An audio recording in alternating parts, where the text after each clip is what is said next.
The world around us is hostile to the Word of God and to biblical values, but we are called to be salt and light, to stand for truth in a decaying culture. We are not called to run from the fire, but be willing to step into the fire. God has placed you at this time in history on purpose and for a purpose. Join us as we get better equipped to address civics and culture from a biblical worldview. Welcome to Into the Fire, powered by Dream City Church. Let's welcome our hosts Alison and Debi Vandenboom. Today's topic, drag queens and Jesus. We have a special guest with us today. She is an entrepreneur, a political activist, a social media influencer, an author, amongst many other things. Today we have Lindsey Graham, also known as the Patriot Barbie. Lindsey, thank you so much for being on the show. Thank you, Alison. I'm so professional. I know. You've got lots of titles. We got to get through at least half of them as we're starting, though. But we have a lot to talk about today, and I'm really excited to talk to you because you are really known as this outgoing, if you guys follow her on social media, she's very you just stand up for truth wherever you're at. Like, I remember one of the first videos that I watched all the way through was like, you were in Target talking about Target. Yeah, talking about like all this stuff that they were selling that they shouldn't be selling, but you were in the store talking about, and I was like, oh my gosh, like she's in the store. Yeah. And a lot of people would not be willing to do public things like that, right? It can be like very uncomfortable, or what about what other people think? So it's a really cool topic because people right now are wanting to stand up for truth, right? And so we're going to really dive into that. But I want you to kind of before we get into what's happening right now and what you're doing right now, I want to talk a little bit about your story and who you are. Let's start with, where do you grow up? I don't know that, actually. Oh, so it's a juicy story, let me tell you. I was born in California, but we moved to Oregon when I was in sixth grade. So all of my childhood memories are in, warm, sunny California. And then the middle of my life is in rainy Oregon. And then in 2020, we moved to Arizona, which is totally home. So I feel like this is my home, but I come from, multiple other states. So yeah, liberal bastions. Yeah, I think I was being groomed for this, communism and socialism. Yeah. And yes. Yeah. Yes. Yeah. So what made the move from California to Oregon? My dad, so it's a great story, actually. My dad was a police officer. Okay. He got into a shootout with a drug dealer who shot and killed his partner. And my dad had to shoot and kill the perpetrator. And my brothers and I were young, very young. And he thought about widowing my mom and what that would look like. And he said, I can't do this. So he actually retired and got a job, completely different job in Oregon, which brought us to Oregon. So retired as a police officer. Wow, yeah. That's crazy. And that must have been stressful for your family, just him being involved in that. I think so. Not stressful enough. Both of my brothers went into law enforcement. So no lessons learned. But yeah, we don't really remember that time because we were that young. Okay. But I'm sure my mom was always very stressed out, late nights and things. Yeah. Well, and especially in a place like California where the police are not very protected by the city or highly regarded. Yeah. Yep. For sure. So when you moved to Oregon, when you were younger, did you know what you wanted to be when you grew up? Did you ever have anything that you were like, this is what I'm going to do? I toggled between teacher, which is far from my personality, and hairstylist, actually. So I have a drawing when I was, it looks like 5, maybe 7, that my mom had kept my entire life. And the teacher had written, when I grow up, I want to be ... And I drew a picture of a hairstylist, which, as the story goes, I'm not a hairstylist anymore, but I was for 15 years. So I had that framed in my salon. And that was the shop that you had in, was that the shop that you had in Oregon that got shut down, right? Yes. And that bleeds into you're getting kind of involved in this arena because you were not outspoken really before, right? You just did your life and were a wife and a mom and, right? Just did your thing and ran your business. And then what happened to kind of thrust you into the political arena? Yes. And this outspoken, that glorious Patriot day. Barbie. Yes. So I was a hairstylist and an entrepreneur in Oregon, had 6 businesses. My husband and I lived there. It was in Salem, Oregon. We had our 3rd baby, and I was exactly what you're saying. Just a mom, a wife, minding my own business, didn't even know who I voted for, especially on the local level. very not political at all, very asleep. The people that annoy me now, right? Not paying attention. Oh, politics don't affect me. And when the government locked us down during COVID, right? I was sitting at home kind of going, this doesn't make sense. Like Walmart is open, okay? But if I go do hair, it's illegal and I'm a killer and all those things. So it really opened my eyes to paying attention to, well, why would I believe that the government would do this intentionally? So I started kind of following other patriotic influencers, things like that. Definitely didn't watch the news.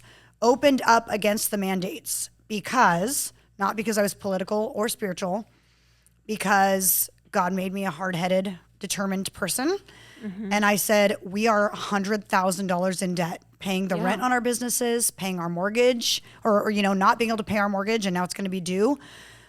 I'm going to go to work. I think there's something in the Constitution that says, life, liberty, pursuit of happiness. This is my life and my liberty. I'm going to work, because I don't believe that if Walmart can be open and they're not endangering people, that I'm actually endangering people. I don't believe that. So it went global. Me opening up really opened my eyes to the amount of hate that I got from the liberal community and the amount of support I got from the conservative community. And it was that drawn in the line. And I woke up and went, this is insane. This is political. My right to work is political. I don't understand it. And from that moment on, it was like the Great Awakening. Yeah. So when you woke up the first day, you must have picked, you're like, okay, I'm going to go back to work. Yeah. Right? So you woke up, you decided, I'm going to go back to work. How did it stress you out at all? Were you thinking what's going to happen if, you know what I mean? Or what was your thought process at that time? Thank God, again, he was in this whole thing, right? He was protecting me because I was so out of touch that I had no idea that this would be as controversial as it was. Right. Or that the government would put a target on my back. I was probably the third person to open in America. And it's crazy to me to hear myself say, I didn't realize it would be a big deal, but I really didn't. I posted in a group on Facebook and said, I'm going to open my salon. I'd love to have your support if you want to come down and get a haircut. Did not realize that group was public because I also wasn't into social media either. Didn't even know the difference. Yeah. It's amazing what 4 years. I know, right? Yeah. Whoop. So that got shared 70,000 times. And it was this salon owner is going to reopen. And the news was asking for comments the next day in my inbox. And I'm like, what's the comment? What do you mean? Why am I opening? I'm not getting government handouts. I don't want them. I need to pay my bills. Does that sound like a good statement? Right. So I was not prepared whatsoever for what I would receive as far as threats from the government, threats from my own community, threats from the left, death threats, the news, the media, not at all prepared. So luckily I didn't go into it with any kind of spirit of fear. I went into it with complete ignorance. And it was life-saving that I did, because I might not have done it if I knew what would happen to me. Yeah. Right. So throughout that time, there's got to be that, kind of like you were saying, there's that you didn't realize how divided it was going to be, how political it was going to be. There was that time where you realized, okay, this is the truth, right? Mm-hmm. I should be able to be open. There, like you said, there's something in the Constitution, even if you didn't know everything around it. It was I know that this is right. Right. So how did you feel you did it yourself, but then when people started pushing back, how did you feel in expressing that to others? No, I'm going to stand my ground. What was that like? It was as maddening as it is today, right? When we say that a woman has XX chromosomes and a man can't give birth, and you're trying to look at these people and speak truth, and they just don't get it. Yeah. Woman is a feeling. Okay, well, where did that feeling come from? It came from women. It's you want to just pull your hair out.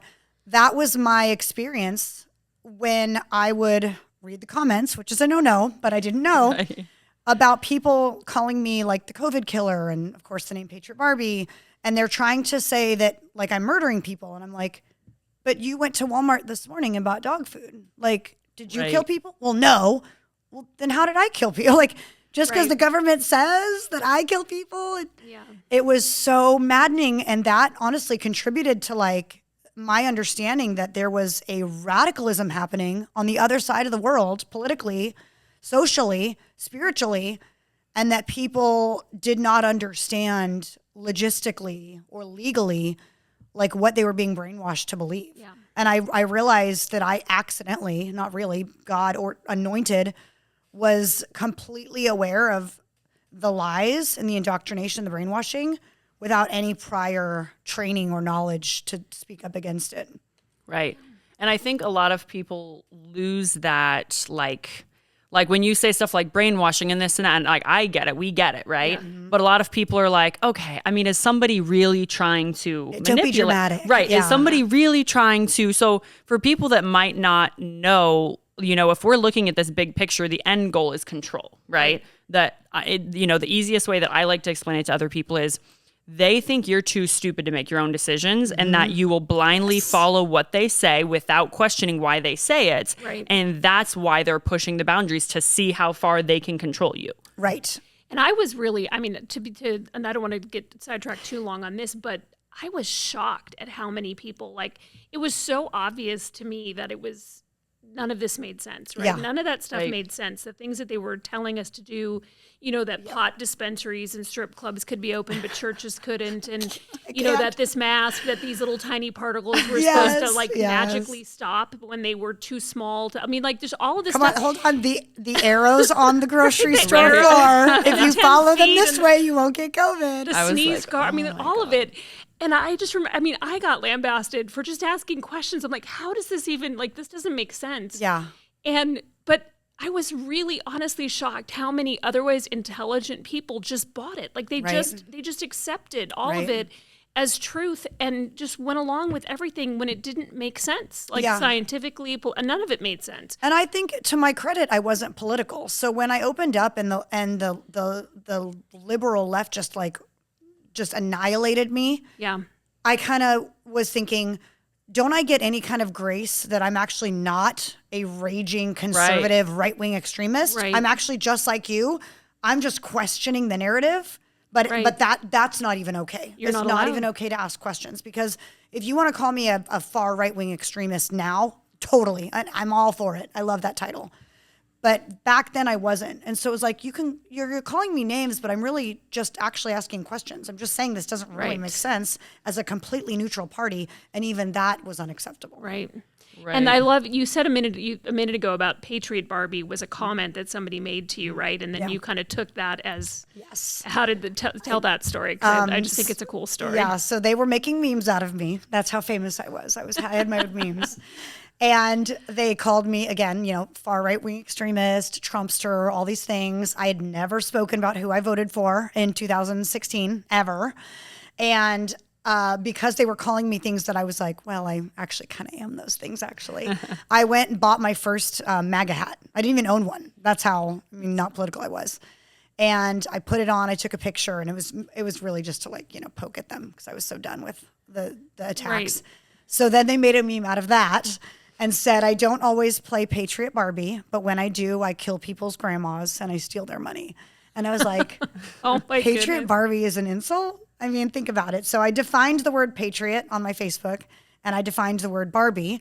And I was like, these are both accurate descriptions. I'll take the Barbie one. Thank you. I'll just go ahead and accept this slur as my own. And I went and changed all my social media to Patriot Barbie. And I laid in bed thinking about this person and how angry they are that they tried to attack me with this. And now I'm literally known as the Patriot Barbie. Right. That became your Yeah. Yeah. Your alter ego, right? Yes. It really does, though. It's a good testament to sometimes, and most of the time, if you can persevere through the most difficult times, those are your tools for success. Yes. Right? Yep. It's like the profitable or, the best businesses and ideas and things that flow out of people are from pain and hurt and pressure. Yep. And so I love that, because that's exactly what we're supposed to do when we come across these things. So let's kind of fast forward to now. So we're talking about, how you got here. So what made you move to Arizona? Getting completely canceled. So because I was in the news and I became this conservative, icon, I was being targeted of every decision I made, every word I spoke. And Antifa, when the George Floyd riots started, said, when you start burning down businesses, start with Glamour Salon and kick Lindsey Graham's foul language. And so I was like sitting at home with my baby, had just fought the government for weeks on end, right? Beat them, in my opinion. And now I've got this group of little white liberals that are going to burn my salon down in the middle of the night for, some unknown political reason that have nothing to do with again. And I went, oh my word. So I did a call to action, a call to arms. And I said, I'm not going to let my 15 years of hard work burn to the ground for something that has nothing to do with me. Mm-hmm. So 400 patriots showed up outside my salon, biker gangs, ex-military, ex-police officers, veterans, and we protected all of downtown Salem. But the next day I woke up, and of course I was viral news again as a white supremacist, a white nationalist, and a petition was started to revoke my business license because I was a threat to the community. And the left was issuing me death threats. I was kind of hiding out at home with my curtains drawn. I mean, it was very violent. There's not enough time in any podcast to list the things that they were doing to me. So every day I would wake up and, 4 more of my stylists had walked out on me because they were getting death threats. I was left with no one in my salon. One friend that I'd had my whole life. People were canceling their gym memberships. People were canceling their tanning salon memberships. We woke up to basically like having built this empire in Oregon to absolutely having nothing. So I was in a really kind of deep depression. My mother-in-law was moving to Arizona, and she said, I think you guys should move. I think you should leave Oregon. And I was like, yep, I think we will. And I called my realtor the next day, and I gave my life back to the Lord completely. I was like, you are in charge of this. I don't know what you are doing. It's like a Job story. Yeah. We moved here with no jobs, nothing promised, nothing on the table, no options. Just took what we had in savings, sold our house, and moved to Arizona to start fresh. Wow. That's crazy. Yeah. That's a really cool story, though, just overall how you didn't let any of that stop you, Yeah. And I think a lot of people, we've seen so many people say things like, well, I can't stand up for this because if I do, I know what's going to happen. Right. Right. Yeah. And that's something that's why I keep I'm trying to figure out how can I pick your brain on this for people who don't know, you know what I mean? Yeah, They're just there and they're like, I don't know how I would do that. It's a catch-22 because when I opened, same story now. When I opened up in Oregon, I thought everyone will see that I can reopen and they'll come and they'll do it with me and we'll all stand together. Right. But instead they sat back and they watched how the government literally single-handedly like singled me out and terrorized me. Right. And so then they said, well, I don't want to do it. Now I don't want to open. Right. Same thing. I am very open and vocal and I lost everything because of it. But what I'm hoping is that people keep watching the story, which is all over my social media, and I'm very, very open about it. And they will see, wait a minute, you're an author now. You're an influencer. You're speaking at Trump International. You have a whole different life. And it looks good. My life is great. Yes, that's what God did for me because I was brave enough to speak up in truth. And I did lose everything. And that was heartbreaking. But I would never go back and stay silent. Never. The life that God gave me now, and it took 4 years to get here because he's faithful and it's his time, not ours, is so much more purposeful and powerful and fulfilling and joyful than the life I had in Oregon. Wow. I would encourage anyone who's scared to lose to know this. You may lose, and it may hurt when you do, but God has something always bigger. That's the God we serve, is it not? Yes. Like he's not going to take from you without giving back 7 times over. Yeah. Yeah. Yeah. And that's too where you need to have that relationship with the Lord and have that assurance so that you're doing what is right? Yes. Because we can't do what we think in our own mind is right, but what is right, using the Bible and using God's word as that plumb line, right? To decide, am I in the right? Is this a stand to take or not? And then being in prayer and knowing that God's got your back, right? He's going to supply your needs in that move. I love that. I think it's amazing. And the scripture in Jeremiah that says, for God did not give us a spirit of timidity, right, is like so living right now because what you are afraid of is not that what you're saying isn't truth. You're afraid of the consequences because you spoke it. Right. But that's timidity. That's living in fear that if I say what I feel God's calling me to say, then I'm going to lose my earthly belongings. Right. And I would convict people to think, ooh, Is that a good thought process? Like, is that where you want to be when Jesus says, why didn't you speak up? And you're like, my car, my job, you know, my status in the community. And I don't mean that to persecute people, because I've totally been there. Like I didn't know what I would lose, or I probably wouldn't have done it.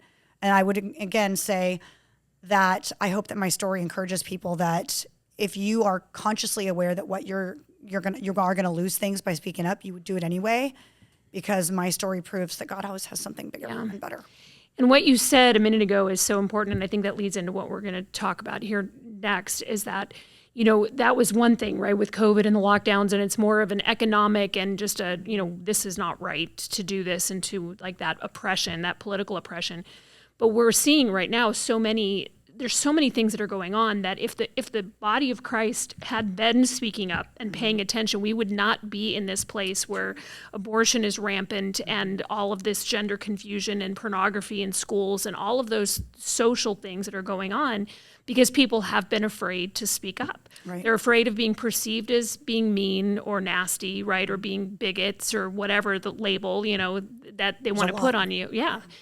And those kind of things, it is scary. It can be scary, and especially if you are not as strong of a personality, right? I mean, that it is harder to take that stand and do it, but it's so important that we do speak up. Yeah. And then you started speaking up on all kinds of issues here after that, right? Yes. You kind of got a fire under you. It went from, you know, being the salon owner that stood for freedom to like really finding my voice in, well, if I can speak for truth on that, I can speak for truth on the other things that I believe in. And really that was God working in me over the last 4 years. Like, I mean, I've changed my stance on abortion gradually because the Lord convicted me about things that I would make excuses for. And I think wasn't one of the first time or one of the first times that you publicly told your story on abortion was here with us. Yes, like that we did a thing of Is God Pro-Choice, a civics event here, and interviewed you. And I think wasn't that the first time that you had shared publicly? So. Like you said, you told your story one-on-one, but not publicly. And then after that, you started sharing it on all kinds of podcasts. And I'm like, yes, go Lindsey. Standing for truth. Yay. Even on the most vulnerable topic. Right? No, it's good though. Yeah. So now I'm speaking out, I mean, on all the things you listed, like gender confusion and mutilation of children and the pro-life movement and drag queens, drug addiction, all the things. So, Yeah, so I think what you guys are saying is awesome. That first of all, like Lindsey, what you were talking about with not having a spirit of fear, right? I always, whenever I feel that pressure from something, I remind myself of the second half of that verse, that we've not been given a spirit of fear, but of power, love, and a sound mind, right? So what replaces the fear? When you feel the fear, it is power, love, and a sound mind. And so I spent a lot of time thinking about those, like, okay, God, what did you call me to have? You know, not just pushing away the negative, but what is the positive? And I think that can also be something that really helps people. But I want to get to the next part of this, where we're just getting into this story. We're getting into the very beginning of the podcast. I know.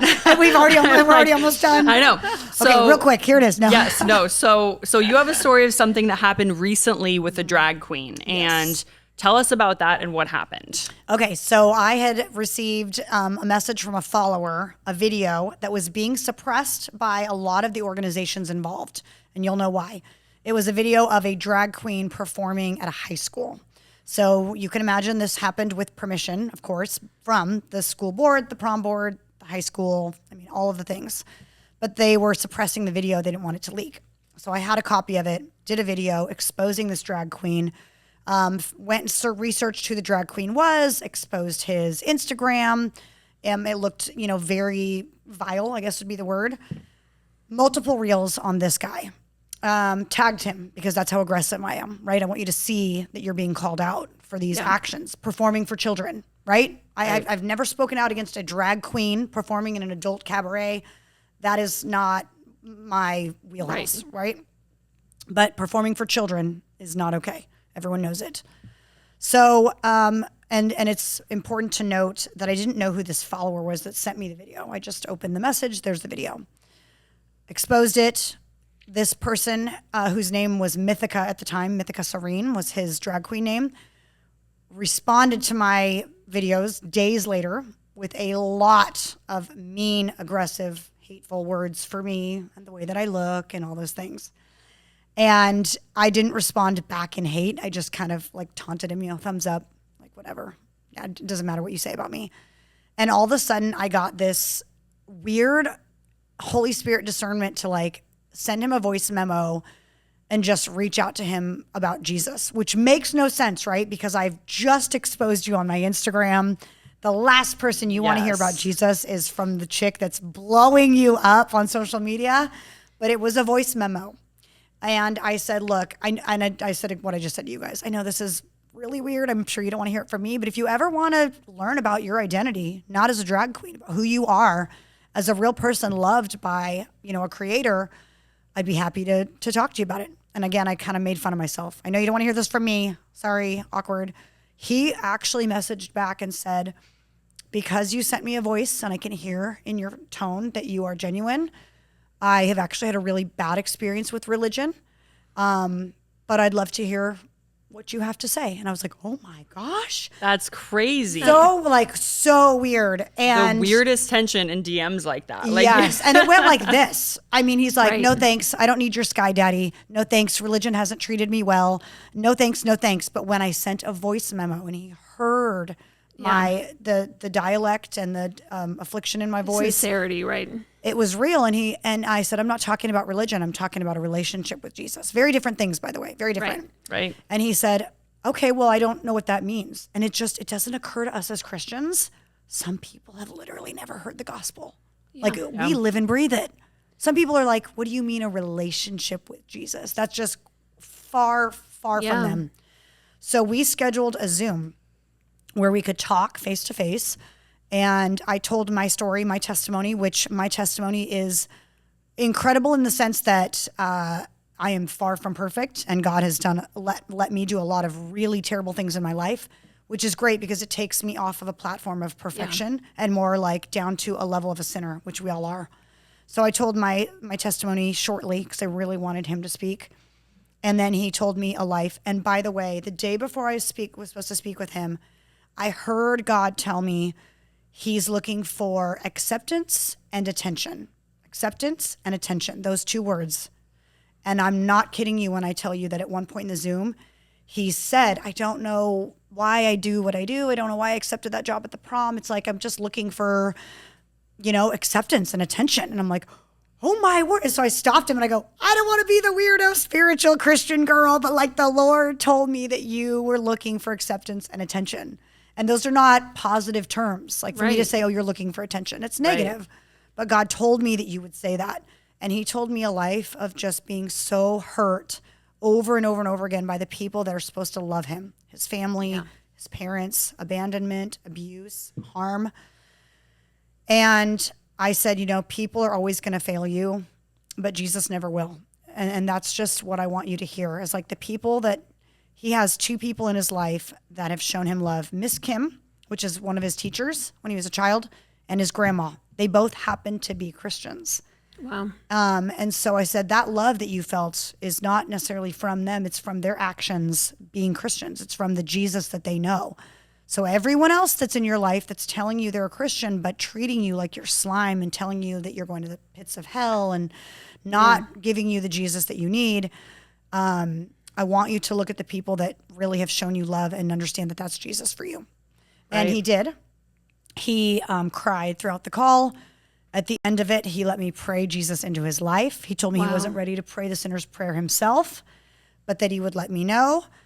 And the next day, he called me in my car and said, I know that I told you last night I wasn't ready, but I'm ready to pray now. And I was like, I didn't even know what to do. I'm like, I've never led anyone to the Lord. This is so exciting.